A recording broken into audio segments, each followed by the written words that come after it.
మొత్తం కొట్టాం కదా ఇండియా అంతా, ఇంక చెప్పేదే ఉంది.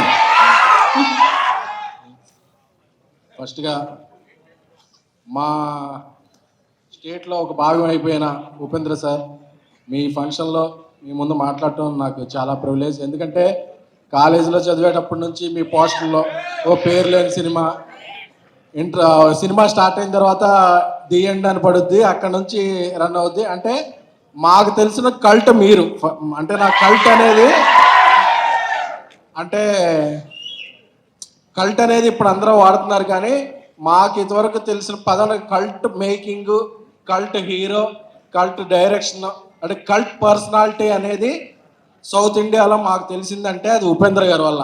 ఎందుకంటే అది ఒక ఓం అయినా ఏ అయినా అసలు ఏ సినిమా అయినా, అంటే మీ సినిమాలు చూస్తాకే అంటే మార్నింగ్ షో బ్లాక్ టికెట్లు కొనుక్కుని వెళ్ళి మీ సినిమాలు చూసేవాళ్ళం. ఎందుకంటే మీరు ఒక అమ్మాయిని, ముగ్గురు అమ్మాయిలు ఒకేసారి ప్రేమిస్తారు,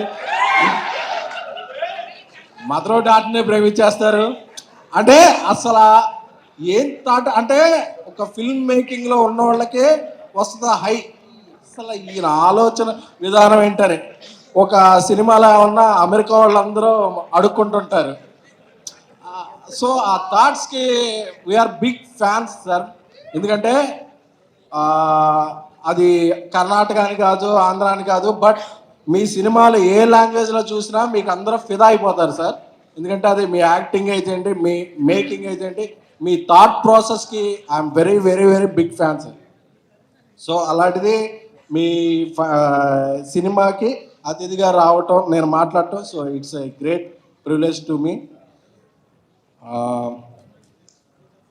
మన చంద్రు గారు, మనోహర్ గారు చాలా ప్యాషనెట్ ప్రొడ్యూసర్స్.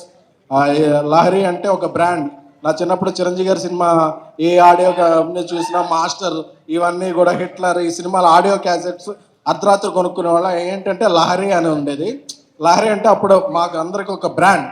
ఆ బ్రాండ్ అనేది ఇప్పుడు ఫిల్మ్ మేకింగ్లోకి వచ్చి ఒక పాన్ ఇండియా సినిమాల్ని ప్రొడ్యూస్ చేయడం అనేది చాలా చాలా చాలా ఆనందంగా ఉంది. సో లహరి సంస్థ ఎన్నో మంచి సినిమాల్ని పాన్ ఇండియాలో, తెలుగులో, అన్ని భాషల్లో నిర్మించాలని కోరుకుంటున్నాను.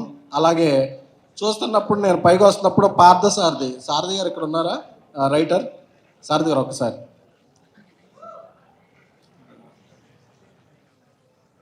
అంటే మీకు ఎవరికి తెలియని విషయం చెప్పాలి, సారథి గారు నాకు చాలా చాలా చాలా మంచి మిత్రుడు. ఎంత మిత్రుడు అంటే నేను ఇండస్ట్రీకి వచ్చిన ఫస్ట్ సినిమాకి, సత్యం సినిమాకి ఆయన కో డైరెక్టర్గా పనిచేసి నేను అప్పుడు జర్నలిస్ట్గా నా కెరీర్ స్టార్ట్ చేస్తే నా ఇండస్ట్రీలో ఫస్ట్ మెట్టు నా జెనీలియా ఇంటర్వ్యూ ఆయన ఇప్పించారు. ఇది ఎవరికీ తెలియదు, జర్నలిస్ట్గా నా ప్రయాణం తెలియదు. ఆ రోజు వచ్చి మా సెట్కి రండి, మా సెట్లో భోజనం చేయండి అని నేను ఇండస్ట్రీలో ఫస్ట్ చేసిన మీల్ సత్యం సినిమాలో నా ఫ్రెండ్ పాలసారథి గారు తీసుకెళ్ళి